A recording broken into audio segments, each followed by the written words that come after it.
الحمد لله وكفى وسلام على عباده الذين اصطفى أما بعد فقد قال الله تبارك وتعالى في القرآن المجيد والفرقان الحميد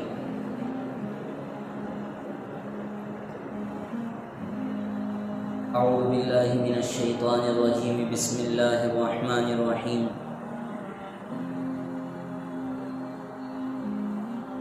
لقد كان لكم في رسول الله أسوة حسنة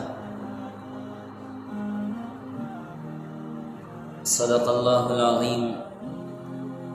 وقال النبي الحبيب صلى الله عليه وسلم إنما بعثت لأتمم مكارم الأخلاق أو كما قال عليه الصلاة والتسليم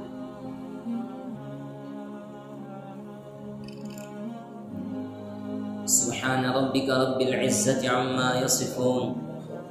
وسلام على المرسلين والحمد لله رب العالمين اللهم صل على سيدنا محمد وعلى آل سيدنا محمد وبارك وسلم اللهم صل على سيدنا محمد وعلى آل سيدنا محمد وبارك وسلم اللهم صل على سيدنا محمد وعلى آل سيدنا محمد وبارك وسلم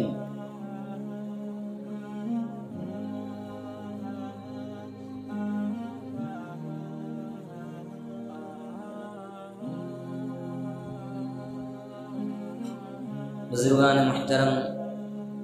حاضرین دین، نوجوانان ملت اور میرے دینی و ایمانی بھائیوں، السلام علیکم ورحمۃ اللہ وبرکاتہ۔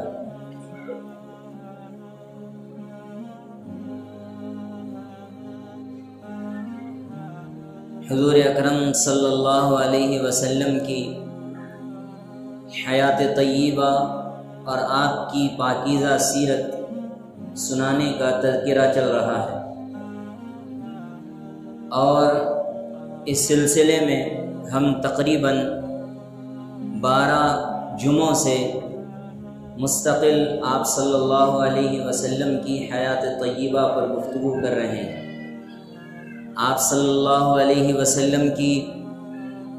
ولادت باسعادت سے قبل اور پھر ولادت باسعادت جوانی، حضرت خدیجۃ الکبریٰ رضی اللہ تعالی عنہا سے نکاح، اور پھر وحی، آغاز وحی، اور اس سلسلے میں پھر دوسری وحی جو پیش آئی، اس کے درمیان میں جن صحابہ کرام نے اسلام قبول کیا ان کا تذکرہ کیا۔ اللہ کے نبی صلی اللہ علیہ وسلم پہاڑ کی چوٹی پر چڑھ کر جب اعلان کیا کہ میں انا النذیر العریان، میں واضح ڈرانے والا ہوں، انی انا نذیر لکم بین یدی الساعہ، میں تمہارے درمیان قیامت سے ڈرانے والا ہوں، اور میں آخری نبی ہوں، وانا خاتم النبیین وانا محمد الرسول اللہ وقولوا لا الہ الا اللہ تفلحوا۔ اللہ کے نبی صلی اللہ علیہ وسلم نے یہ اعلان کیا، تو پھر اس اعلان کے بعد کفار مکہ میں ہلچل مچ گئی، اور آپ صلی اللہ علیہ وسلم پر وہ جو لوگ جو آپ کو صادق کہا کرتے تھے، آپ کو امین کہا کرتے تھے، آپ کی صداقت کی، آپ کی امانت کی، آپ کی دیانت کی، آپ کی وفا شعاری کی قسمیں کھایا کرتے تھے، آج وہ آپ کی جان کے دشمن بن گئے تھے۔ آپ صلی اللہ علیہ وسلم کو مختلف قسم کی تکلیفوں، اذیتوں میں آپ تکلیفوں سے گزارنا، اذیتوں میں مبتلا کرنا ان کا شیوا بن چکا تھا اور ان کی عادت بن چکی تھی۔ لیکن حضور اقدس صلی اللہ علیہ وسلم جس مضبوط قبیلے سے عرب میں تعلق رکھتے تھے، اس وجہ سے وہ بیک وقت حضور اقدس صلی اللہ علیہ وسلم کو نہ ہی قتل کر سکتے تھے اور نہ ہی آپ صلی اللہ علیہ وسلم پر ایک جان لیوا حملہ کر سکتے تھے۔ اس لیے وہ ان کے دل میں جو آتا وہ کرتے تھے، ان کی زبان پہ جو آتا وہ کیا کرتے تھے، اور ان کی زبان میں جو آتا وہ بول دیا کرتے تھے۔ کہا جاتا ساحر جا رہا ہے، مجنون جا رہا ہے، یہ دیکھو پاگل جا رہا ہے، یہ دیکھو۔ آپ صلی اللہ علیہ وسلم کو مختلف قسم کے طعنے دیا کرتے تھے، جس قدر وہ اذیت دے سکتے تھے انہوں نے دی۔ راستے میں کانٹے بچھائے گئے، آپ پر نجاست پھینکی گئی، آپ نماز پڑھ رہے ہیں مسجد حرام میں، اونٹ کی اوجڑی لا کے رکھی گئی، اور نہ جانے کیسی کیسی اذیتیں حضور اقدس صلی اللہ علیہ وسلم کو اس دعوت و تبلیغ کے اعلان کے بعد کفار مکہ نے آپ صلی اللہ علیہ وسلم کو دی، اور کیسی کیسی اذیتوں میں مبتلا کیا۔ تاریخ کے صفحات کا اگر آپ مطالعہ کریں گے، آپ صلی اللہ علیہ وسلم کی حیات طیبہ کے ان گوشوں پر آپ اپنی نظر رکھیں گے تو یہ سمجھ میں آئے گا کہ اسلام اور یہ جو دین ہم تک پہنچا ہے یہ بے انتہا قربانیوں کے بعد پہنچا ہے۔ ابھی چند صحابہ کرام اسلام لا رہے ہیں۔ وادی ارقم میں، دار ارقم کو حضرت ارقم ابن ابی ارقم کے مکان پر اسلام کا پہلا مرکز قائم ہوتا ہے۔ وہاں پر مختلف قسم کے صحابہ کرام تشریف لا رہے ہیں اور ایمان قبول کر رہے ہیں۔ حضرت ابو بکر صدیق، حضرت ابو بکر عثمان غنی اور حضرت علی مرتضی، حضرت سعید بن زید، حضرت طلحہ بن عبید اللہ اور حضرت زبیر بن العوام، اور اسی طرح دیگر بہت سے صحابہ اب دھیرے دھیرے اسلام قبول کر رہے ہیں۔ حضرت ابو ذر غفاری رضی اللہ تعالی عنہ بھی اسلام قبول کرنے کے لیے مکہ آتے ہیں۔ وہ پہلے تو اپنے ایک بھتیجے کو بھیجتے ہیں، جاؤ تم جا کے معلوم کرو اور دیکھو کہ کیا کوئی مکے میں کوئی ایسا نبی آیا ہے جس نے اعلان نبوت کیا ہو، جو یہ کہتا ہو کہ میں نبی ہوں، اللہ کا آخری نبی ہوں۔ تم جاؤ اس کی تحقیق کرو، اس کی تفتیش کرو۔ وہ آتے ہیں، لیکن ابھی دعوت کھلے طور پہ نہیں ہوئی تھی، ابھی پوشیدہ ہی چل رہی تھی، لوگ ڈرے تھے، سہمے ہوئے تھے، اور اس دوران وہ ان کے بھتیجے آتے ہیں اور چلے جاتے ہیں، کسی کو کانوں کان خبر نہیں ہوتی۔ پھر اس کے بعد حضرت ابو ذر غفاری رضی اللہ تعالی عنہ کے اندر بے چینی رہتی ہے کہ نہیں، مجھے وقت قریب آ رہا ہے، مجھے ایسا محسوس ہو رہا ہے کہ وقت قریب آ رہا ہے حضور اقدس صلی اللہ علیہ وسلم کی بعثت کا، میں خود مکہ جاؤں گا اور جا کر نبی کریم صلی اللہ علیہ وسلم کے بارے میں دریافت کروں گا، معلومات کروں گا۔ وہ آئے، دیکھنے لگے، کچھ دیر مکے میں رہے، کچھ دیر مکہ المکرمہ کے اطراف گھومتے رہے، کچھ دنوں تک مدینہ المنورہ میں رہے، اور کچھ دنوں تک مکے کے اطراف میں اور مکے میں مسجد حرام کے اطراف میں پھرتے رہے۔ نمازوں کے ٹائم تک اور دیگر اوقات میں، عبادات کے وقت میں وہ آنے جانے والوں پر نظر رکھتے اور چپکے سے کسی سے پوچھتے کیا کوئی نبی یہاں پیدا ہوئے ہیں، کیا کوئی اللہ کے آخری نبی یہاں آئے ہیں۔ لوگ ان کو کچھ نہیں کہتے، لوگ ڈرے ہوئے ہیں، سہمے ہوئے ہیں کہ اگر اس دعوت کا نام لیں گے، اگر یہ 300 بتوں کے خداؤں کو ماننے والے، بتوں کو ماننے والے کے سامنے اگر ایک اللہ کی پرستش کا اعلان کیا جائے گا تو یہ ہمارے خونی دشمن بن جائیں گے، سال ہاں سال کبھی ہمارے قبائل کے درمیان جنگیں چلتی رہیں گی۔ اس لیے لوگوں کے اندر ایک قسم کی گھبراہٹ موجود تھی، ایک قسم کی وحشت موجود تھی، اس لیے کسی نے کچھ کہنا گوارا نہیں کیا۔ چھوٹے حضرت علی ابن ابی طالب رضی اللہ تعالی عنہ ابھی چھوٹے بچے تھے، حضرت ابو ذر غفاری رضی اللہ تعالی عنہ ان کا ہاتھ پکڑتے ہیں، ان سے پوچھتے ہیں کیا کوئی کسی نے نبوت کا دعویٰ کیا ہے، کیا کوئی کسی اس دین سے ہٹ کر کسی اور دین کی طرف بلا رہا ہے، کوئی دعوت و تبلیغ کی طرف بلا رہا ہے؟ تو حضرت علی بن ابی طالب کہتے ہیں خبردار اس کی بات کسی کو نہ کہنا، میں تمہیں ایک مقام پہ لے جاتا ہوں۔ حضرت علی بن ابی طالب کہتے ہیں تم میرا پیچھا کرنا اور میرے پیچھے پیچھے چلے آنا، کسی کو کانوں کان خبر نہیں ہونی چاہیے۔ حضرت علی بن ابی طالب مکے سے گزار کر وادی ارقم میں حضرت ارقم ابن ابی ارقم رضی اللہ عنہ کے مکان پر حضرت ابو ذر غفاری رضی اللہ عنہ کو پہنچا دیتے ہیں۔ وہاں حضرت ابو بکر صدیق موجود ہیں، دیگر اور صحابہ کرام موجود ہیں، ان سب کی موجودگی میں حضرت ابو ذر غفاری رضی اللہ تعالی عنہ اسلام قبول کر لیتے ہیں۔ اسلام قبول کرنے کے بعد ان لوگوں حضور اقدس صلی اللہ علیہ وسلم یہ کہتے ہیں ابھی مصلحت کا تقاضا یہ ہے کہ تم ابھی اسلام کا علی الاعلان اظہار نہ کرو، اسلام کا اعلان نہ کرو، لیکن اور حضرت ابو ذر غفاری رضی اللہ عنہ کے دل میں یہ آتا ہے جب تک ہم دیگر اور مذہب میں تھے، ہمارا مذہب اور حق نہیں تھا، ہم بڑھ چڑھ کر کھلے طور پر ہم اپنے مذہب کا اظہار کرتے تھے، ہم اپنے رسومات ادا کرتے تھے۔ آج جب کہ ہم کو حق ملا ہے، حضور اقدس صلی اللہ علیہ وسلم کے ہاتھوں پر ہم نے بیعت کی ہے، تو پھر ہم کیوں اس کا اظہار نہ کریں؟ چنانچہ وہ وہاں سے نکل کر مکہ المکرمہ سے مسجد حرام میں تشریف لاتے ہیں، اور تشریف لا کر علی اعلان کرتے ہیں، لوگوں گواہ رہنا کہ اللہ ایک ہے اور میں محمد صلی اللہ علیہ وسلم کو اللہ کا رسول مانتا ہوں۔ وہاں کفاروں کی ایک میٹنگ چل رہی ہوتی ہے، پورا کا پورا قافلہ، پورا کا پورا جو وہاں پر گروہ تھا وہ حضرت ابو ذر غفاری پر جان لیوا حملہ کر دیتا ہے۔ حضرت عباس ابن عبد المطلب حضور اقدس صلی اللہ علیہ وسلم کے چچا حضرت ابو ذر غفاری رضی اللہ عنہ پر لیٹ جاتے ہیں، یہ کہتے ہیں اس شخص کو چھوڑ دو، یہ قبیلہ غفار کا رہنے والا ہے، یہاں کا نہیں ہے۔ تم لوگ جو اپنی تجارت ملک شام سے کیا کرتے ہو، راستے میں قبیلہ غفار پڑتا ہے، اگر تم ان کو مار دو گے تو اس سے جنگ چھڑ جائے گی اور پھر تمہارا تجارت کا سلسلہ بند ہو جائے گا، اس لیے اس کو چھوڑ دو۔ تو وہ لوگ الگ الگ ہو جاتے ہیں۔ ایک بار ایسا ہوتا ہے، دو بار ایسا ہوتا ہے، تین بار ایسا ہوتا ہے، پھر اللہ کے نبی صلی اللہ علیہ وسلم ان کو یہ کہتے ہیں جاؤ تم اپنے وطن میں چلے جاؤ اور میں تمہیں جب بلاؤں گا واپس آ جانا۔ اب یہاں سے دعوت کا ایک ایسا سلسلہ شروع ہو رہا ہے، یہاں سے حضور اقدس صلی اللہ علیہ وسلم تک مظالم کی داستان شروع ہو رہی ہے۔ آپ صلی اللہ علیہ وسلم تک وہ حیرت انگیز مظالم ڈھائے گئے ہیں، وہ حیرت انگیز ظلم کی داستانیں رقم کی گئی ہیں۔ آپ صلی اللہ علیہ وسلم تک تاریخ کے صفحات میں اگر دیکھا جائے تو وہ عظیم شخصیت جن کے لیے اس دنیا کو بنایا گیا، وہ عظیم شخصیت جو صاحب لولاک ہیں، وہ عظیم شخصیت جن کے لیے انبیاء جن کے لیے اس پوری کائنات کو سجا کر نبوت کا تاج، نبوت کا آخری تاج حضور اقدس صلی اللہ علیہ وسلم پر رکھا گیا۔ اب یہاں سے تکلیفوں کا ایک لامتناہی سلسلہ شروع ہو رہا ہے، یہاں سے تکالیف کا آغاز ہو رہا ہے۔ جو آپ پہ ایمان لاتا لوگ اس کے دشمن بن رہے ہیں، اس کو سخت سے سخت تکلیفیں دینے کی کوشش کر رہے ہیں۔ انہی اوقات میں حضرت بلال رضی اللہ عنہ اسلام قبول کر لیتے ہیں۔ حضرت بلال حبشہ کا ایک کالا کلوٹا غلام حضور اقدس صلی اللہ علیہ وسلم کی خدمت میں آتا ہے اور کہتا ہے اے اللہ کے نبی صلی اللہ علیہ وسلم، میں ان بتوں کی پرستش سے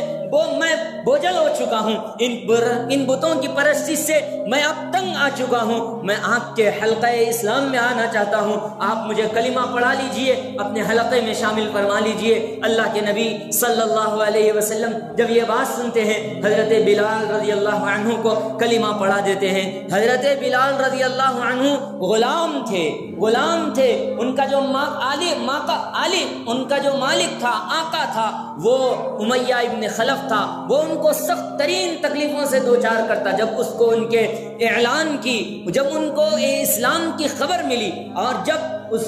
امیہ ابن خلف کو اسلام کی خبر ملی تو وہ مختلف قسم کی اذیتیں حضرت بلال رضی اللہ عنہ پر ڈھانے لگتا۔ مفسرین کرام اور سیرت نگار لکھتے ہیں کہ تپتی ہوئی زمین پر، سورج کے انگاروں پر اور ایک دم سخت ترین دھوپ نے حضرت بلال رضی اللہ عنہ کو مکہ کے ریتیلی سخت ترین اور ایک دم گرم تپش آلود ریت پر لٹا دیا جاتا اور اونچے اونچے پہاڑ رکھ دیے جاتے، چٹان رکھ دی جاتی اور ان سے کہا جاتا یا تو تڑپ تڑپ کر مر جا یا پھر دین اسلام سے پھر جا۔ اس وقت میں حضرت بلال کہتے احد احد، اللہ ایک ہے، اللہ ایک ہے، اللہ کے سوا کوئی معبود نہیں، اللہ کے سوا کوئی معبود نہیں۔ وہاں سے امیہ ابن خلف کا گزر ہوتا، وہ حضرت بلال پر ظلم و ستم کرتا۔ وہاں سے ابو جہل گزر رہا ہوتا، وہ حضرت بلال پر ظلم و ستم کرتا، ان کو مارتا، کوڑوں سے مارتا۔ پھر اس کے بعد وہاں سے عتبہ شیبہ کا گزر ہوتا، وہ ان کو مارتے، اور اسی طرح وہاں سے ابو لہب گزرتا، وہ ان کو مارتے۔ حضرت بلال رضی اللہ عنہ پر ایک قسم کی مظالم کی داستان یہاں سے شروع ہوتی ہے، یہاں تک کہ حضرت ابو بکر صدیق رضی اللہ عنہ ایک موقع پر تنگ آ کر ان کے مظالم کی انتہا دیکھ کر حضرت ابو بکر صدیق رضی اللہ عنہ امیہ ابن خلف سے غلام کو خرید لیتے ہیں اور کہتے ہیں آج سے آپ آزاد ہو، آج سے آپ کو اللہ کے نبی صلی اللہ علیہ وسلم کے لیے میں نے آزاد کر دیا ہے۔ حضرت بلال رضی اللہ عنہ پر مظالم کی یہ انتہا یہاں پر ختم ہوتی ہے۔ پھر اس کے بعد مظالم کی یہ داستان کا ایک سلسلہ طویل چل رہا ہے۔ پھر حضرت بلال حبشہ کے سفر میں بھی روانہ ہوتے ہیں جب پہلی ہجرت کا موقع آتا ہے، اور یہی جب اللہ کے نبی صلی اللہ علیہ وسلم کے مقرب اصحاب میں شامل ہوتے ہیں۔ اللہ کے نبی صلی اللہ علیہ وسلم جب سفر معراج میں اللہ رب العزت کے حضور پہنچے، وہاں پر حضرت بلال کے ساتھ حضور اقدس صلی اللہ علیہ وسلم سدرۃ المنتہا پر حضرت جبریل پیچھے چلے گئے، اور وہاں حضور اقدس صلی اللہ علیہ وسلم آگے بڑھ رہے ہیں۔ وہاں پر قدم کے چلنے کی آواز آ رہی ہے۔ اس وقت میں دل میں خیال آتا ہے یہاں کون ہے جو جا رہا ہے؟ تو اس وقت کہا جاتا ہے کہ حضور اقدس صلی اللہ علیہ وسلم کے پاس جو چلنے کے قدموں کی جو آواز آ رہی تھی وہ حضرت بلال رضی اللہ تعالی عنہ، یہ کالے کلوٹے غلام، حبشہ کے غلام، اسلام نے ان کو اتنی عزت دی، اسلام نے ان کا اس قدر مرتبہ بلند کیا کہ وہ زمین تر ہیں، اور اللہ رب العزت معراج میں اللہ رب العزت ساتوں آسمانوں پر حضرت بلال رضی اللہ عنہ کے مقام کو بلند کر دیا۔ یہ تکالیف تھی، اور اس تکالیف اور پر صبر کا یہ نتیجہ اللہ رب العزت نے دیا کہ ان کے مقام کو بے انتہا بلند کر دیا۔ آج صلی اللہ علیہ وسلم کے وصال کے بعد وہ وہاں سے چلے گئے، اپنے ملک چلے گئے، اور کافی دنوں تک وہ وہاں پہ نہیں آئے۔ پھر اس کے بعد ایک مرتبہ اللہ کے نبی صلی اللہ علیہ وسلم کی خواب میں زیارت ہوئی۔ حضرت بلال سے حضور نے فرمایا بلال کیا ماجرا ہے، تم ہمارے پاس کیوں نہیں آتے؟ حضرت بلال رضی اللہ عنہ خواب سے اٹھنے کے فوراً بعد وہاں سے نکلے اور نکل کر مدینہ المنورہ پہنچے۔ اس وقت میں حضرت حسن اور حضرت حسین موجود تھے۔ انہوں نے کہہ دیا حضرت ہم نے کافی دن ہو چکے ہیں جو آپ کی اذان نہیں سنی ہے۔ مکہ المکرمہ سے نکلنے کے بعد مدینہ المنورہ میں حضور اقدس صلی اللہ علیہ وسلم نے حضرت بلال کو مؤذن بنا دیا تھا۔ صبح شام کی اذانیں حضرت بلال رضی اللہ عنہ دے رہے تھے۔ حضرت حسنین درخواست کرتے ہیں کہ آپ ایک مرتبہ اذان دیجئے مدینہ المنورہ میں۔ تقریباً حضور اقدس صلی اللہ علیہ وسلم کے وصال کے بعد ایک مرتبہ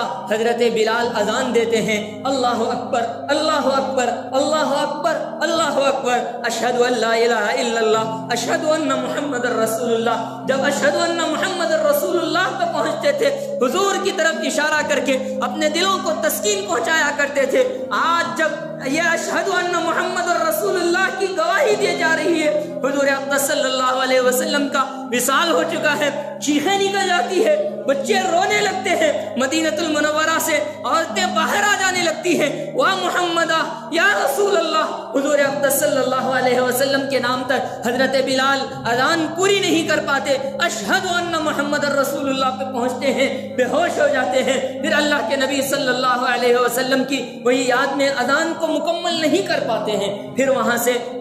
میری جہاں تک سکت تھی میں نے کوشش کی، کہتے ہیں میری جہاں تک سکت تھی میں نے کوشش کی اذان دینے کی، ابھی اس کے بعد مجھ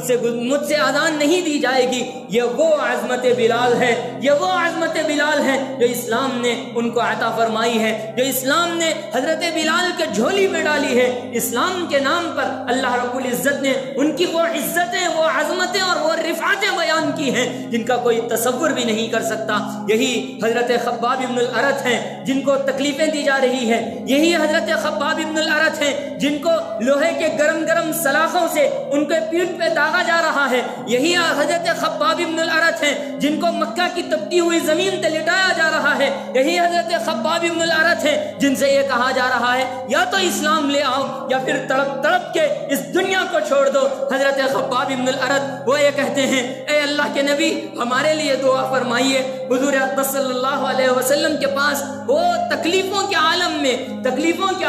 اذیتوں کے عالم میں پہنچتے ہیں، درخواست کرتے ہیں کیا ہماری مدد نہیں آئے گی، کیا اللہ ہماری مدد نہیں کریں گے، یہ ظلم کب تک چلے گا، ہم یہ ظلم کب تک برداشت کریں گے۔ صبح ہوتی ہے یہ ظالم تکلیف دیتے ہیں، رات ہوتی ہے یہ ظالم ہمیں تکلیف دیتے ہیں، آگ کے انگاروں پر ہمیں لٹاتے ہیں، ہمارے جسم کے پسینے اور ہمارے جسم کی چربی سے آگ کے انگارے ٹھنڈے پڑ جاتے ہیں، اے اللہ کے نبی اللہ کی مدد کب آئے گی؟ الا تستنصر لنا، کیا ہمارے لیے اللہ کی مدد نہیں آئے گی؟ کیا ہمارے لیے اللہ کی مدد نہیں آئے گی؟ اللہ کے نبی صلی اللہ علیہ وسلم کہتے ہیں اصبر اصبر، صبر کریے صبر کریے، تم سے پہلی قوموں پر بہت اذیتیں آئیں، ان کے جسموں کو چیر ڈالا گیا، ان کے سروں کو اکھاڑ دیا گیا، ان کے پورے جسم کو دو ٹکڑوں میں بانٹ دیا گیا، اس دین کے خاطر وہ اذیتیں وہ مشقتیں برداشت کی گئیں جن کا تاریخ میں تصور تک نہیں ملتا۔ حضرت خباب سے آگے بڑھیے، حضرت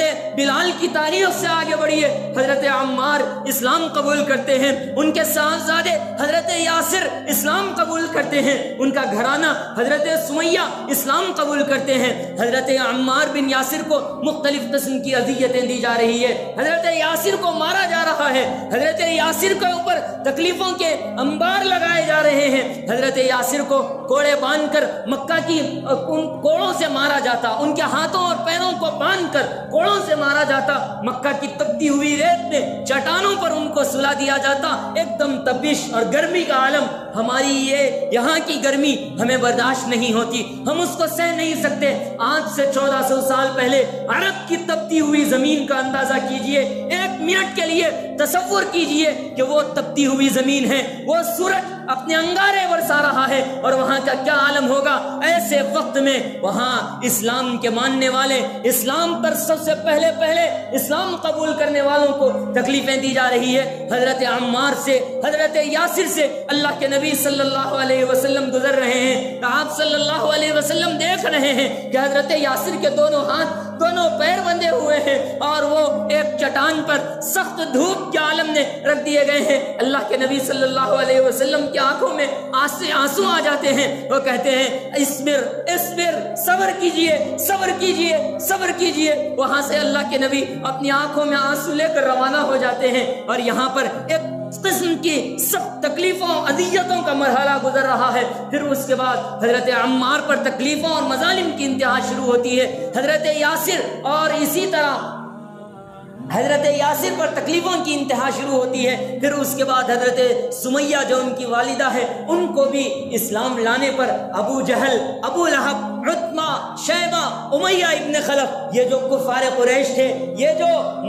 بڑے بڑے قریش کے سردار تھے، ان لوگوں نے اسلام کے نام پر ان کو تکلیف دی۔ حضرت سمیہ رضی اللہ عنہا اسلام کی وہ پہلی معزز خاتون ہیں جنہیں اسلام میں شہادت کا درجہ ملا ہے۔ حضرت سمیہ رضی اللہ تعالی عنہا کو ابو جہل نے ان کی شرمگاہ پر نیزہ مار کر، ان کی شرمگاہ پر کرچھا مار کر ان کو شہید کر دیا۔ حضرت ابو ذر رضی اللہ تعالی عنہ، اور اسی طرح حضرت خباب بن الارت رضی اللہ عنہ، حضرت بلال رضی اللہ تعالی عنہ، حضرت عمار بن یاسر رضی اللہ تعالی عنہ، حضرت سمیہ رضی اللہ تعالی عنہ، یہ وہ قافلہ ہے جنہوں نے اسلام کی تاریخ میں اسلام کو عام کرنے کے لیے سب سے پہلے اذیتوں کو، سب سے پہلے مصائب کو جھیلا، سب سے پہلے تکلیفوں کو انہوں نے جھیلا، اور پھر ان تکالیف کو سہنے کے بعد اللہ کے نبی صلی اللہ علیہ وسلم تک وہ ایک تاریخ وار مرحلہ آتا ہے۔ اسی دوران حضرت مصعب بن عمیر رضی اللہ عنہ اسلام قبول کرتے ہیں۔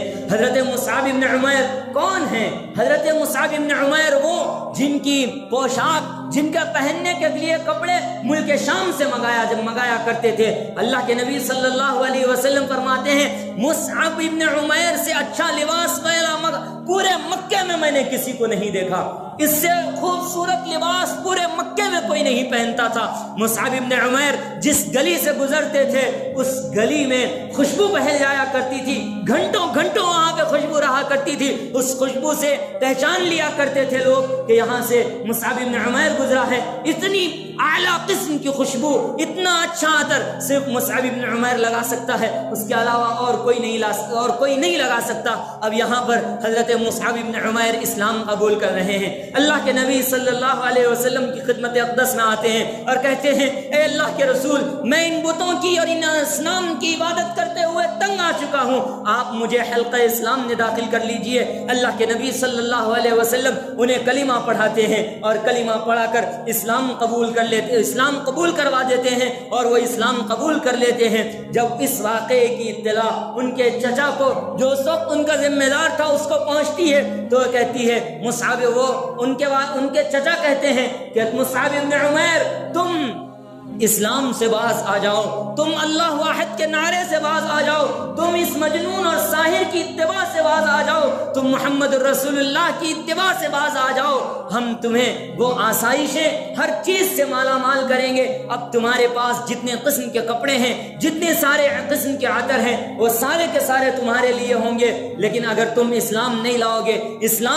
اسلام سے نہیں پھرو گے، اور اگر تم اسلام سے ہٹ کر اپنی زندگی گزارو گے تو پھر اگر ہم تمہیں وہ ساری چیزیں دے دیں گے لیکن اسلام پر باقی رہو گے تو یہ عیش عشرت کو ختم کرنا پڑے گا، ہم تمہارے ہر چیز کو لے لیں گے۔ یہاں تک کہ تاریخ میں لکھا ہے حضرت مصعب ابن عمیر سے ان کے کپڑے تک چھین لیے، حضرت مصعب ابن عمیر سے ان کا گھر، ان کی ہر چیز کو چھین لیا گیا، ان کے کپڑے چھین لیے گئے اور ان کی ساری چیزیں چھین لی گئی، یہاں تک کہ ان کی والدہ کو رحم آتا ہے، وہ جاتے جاتے اپنے 2 چادر حضور اقدس صلی اللہ علیہ وسلم 2 چادر دے دیتی ہیں اور وہ 2 چادروں میں لپٹ کر حضور اقدس صلی اللہ علیہ وسلم کی خدمت میں حاضر ہو جاتے ہیں۔ اور جب اسلام کی یہ تکلیفیں اور یہ مزیتیں، یہ اذیتیں اور یہ مشقتیں برداشت کرنے کا وقت آتا ہے، جب جنگ احد کے موقع پر حضرت مصعب ابن عمیر کی شہادت ہوتی ہے تو پھر حضرت مصعب ابن عمیر رضی اللہ تعالی عنہ کا ایک کفن کا کپڑا بھی نصیب نہیں ہوتا۔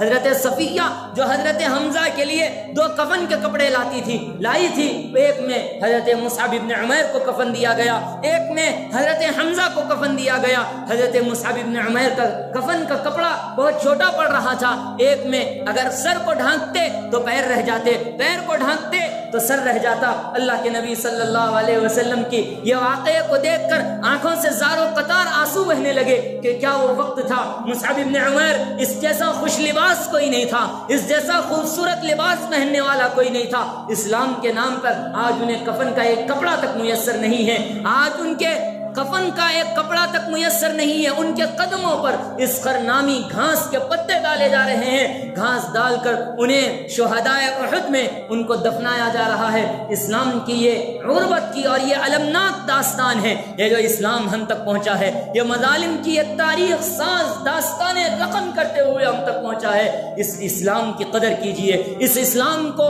اپنے خواہشات پر مقدم رکھیے، اپنے خواہشات کو قربان کریے، اسلام کو قربان نہ کریے، اللہ کے احکام کو سامنے رکھیے، اپنی خواہشات کو پیچھے رکھیے، اللہ رب العزت کی عبادت کے لیے وقت نکالیے، راتوں کی نیندوں کو ختم کیجئے، اللہ کے نبی صلی اللہ علیہ وسلم کی اتباع کو اپنے لیے معمول بنائیے اور حضور اقدس صلی اللہ علیہ وسلم کے طریقوں کو اپنی زندگی میں لائیے۔ یہ اسلام کا تقاضا ہے۔ اگر حضور اقدس صلی اللہ علیہ وسلم ہم سے قیامت کے دن سوال کر لیں، ہمارا گریبان پکڑ لیں اور پوچھے اس دین کے لیے میں نے جو قربانی دی تھی کیا تم نے اس قربانی کا حق ادا کیا؟ اس دین کے لیے مجھے کفار مکہ نے پتھر مارے تھے، اس دین کے لیے مجھ پر اونٹ کی اوجھڑی ڈالی گئی تھی، اس دین کے لیے میرے راستے میں کانٹے بچھائے گئے تھے، اس دین کے لیے مجھ پہ کوڑا کرکٹ ڈالا گیا تھا، بتاؤ اے مسلمان کیا تم نے اس دین کے لیے، کیا تم نے میری اس قربانی کی لاج رکھی؟ کیا تم نے اس دین کا کوئی حق ادا کیا؟ حضرت صدیق اکبر ہم سے سوال کر لیں، حضرت عثمان غنی ہم سے سوال کر لیں، حضرت علی مرتضی ہم سے سوال کر لیں، حضرت حسنین ہم سے پوچھ لیں، اس دین کے لیے ہم کو ستایا گیا تھا، ہمیں مارا گیا تھا، ہمارے پورے کے پورے خاندان کو نیزوں پر چڑھایا گیا تھا، کیا تم نے اس دین کے لیے کون سی قربانی دی ہے؟ اس دین کے لیے تم نے کون سا حق ادا کیا ہے؟ اگر یہ سوال کریں مسلمان ذرا اپنے گریبان میں جھانک اور دیکھ کیا اس سوال کا جواب اے مسلمان تمہارے پاس موجود ہے کہ نہیں؟ آج ہماری خواہشات ہم پہ زیادہ بھاری ہو گئی ہیں، ہماری ضرورتیں اسلام پر مقدم ہو گئی ہیں، ہمیں نہ نماز کی فرصت ملتی ہے نہ روزے کی فرصت ملتی ہے، دین پر چلنے کی بات جب آتی ہے ہم ساری چیزوں کو چھوڑ دیتے ہیں، ہم اپنی خواہشات کی طرف اس قدر بھاگے جا رہے ہیں جیسے ہمیں مرنا نہیں ہے، جیسے ہمیں قبر کے گڑھے میں سونا نہیں ہے، ہم ایئر کنڈیشن کے گھر بنانے میں مصروف ہیں۔ یاد رکھیے کہ ایک دن قبر کے گڑھے میں بھی جانا ہے، ایک دن اللہ کے سامنے اپنی زندگی کا حساب دینا ہے، ایک ایک چیز کے بارے میں پوچھا جائے گا۔ اور آپ صلی اللہ علیہ وسلم کی جو قربانیاں ہیں ان قربانیوں کو یاد دلا دلا کر پوچھا جائے گا کہ ایسی عظیم ہستی کو تمہارے درمیان مبعوث کیا تھا، ایسی عظیم امت نے تمہارا انتخاب کیا تھا، کیا تم نے اس کے لیے کون سی قربانی دی؟ اے مسلمان، آج سوچنے کا وقت ہے۔ اگر آج نہیں سوچیں گے تو پھر کل وقت نہیں رہے گا۔ قیامت کے دن اکثر و بیشتر مسلمان خفے افسوس کرتے ملیں گے۔ آپ قیامت کے اس دن تک نہ جائیے، آپ قبرستان کا گزارا کر لیجئے، آپ قبرستان چلے جائیے، وہاں بہت سے لوگ آپ کو ایسے مل جائیں گے جنہوں نے قسمیں کھائی تھی کہ ہم کل سے نماز پڑھیں گے، جنہوں نے قسمیں کھائی تھی کہ ہم اس سال نہیں آئندہ سال زکات دے دیں گے، جنہوں نے قسمیں کھائی تھی کہ ہم اس سال ہم اس دین پر نہیں عمل کر رہے ہیں، آئندہ سال سے عمل کر لیں گے، لیکن زندگی نے انہیں مہلت نہیں دی۔ آج آپ کے پاس وقت ہے، پتہ نہیں کب موت کس کو دبوچ لے گی، اس لیے آج کے دن سے، آج کی تاریخ سے، آج کے وقت سے اسلام کو اپنی زندگی کی مشعل راہ بنائیے، اسلام کے مطابق اپنی زندگی کو گزاریے۔ تکالیف کا، مظالم کا وہ المناک تاریخ جو صحابہ کرام پہ گزری، وہ تاریخ ہم پہ نہیں گزر رہی ہے۔ ہمیں صرف اپنی خواہشات کی قربانی دینا ہے، اپنی خواہشات کی قربانی کے لیے تیار ہو جائیے۔ اللہ رب العزت ہم سب کو دین اسلام پر صحیح طریقے سے عمل کی توفیق نصیب فرمائے۔ صحابہ کرام اور پوری امت مسلمہ جن کے توسط سے یہ دین ہم تک پہنچا ہے، اللہ پاک ان پر کروڑوں رحمت نازل فرمائے، ان کے درجات کو بلند فرمائے اور ہمیں اس اسلام کی قدر کرنے کی توفیق پر رحمت فرمائے۔ آمین یا رب العالمین۔ وصلی اللہ تعالی علی نبینا الکریم محمد وآلہ وصحبہ اجمعین برحمتک یا ارحم الراحمین والحمد للہ رب العالمین۔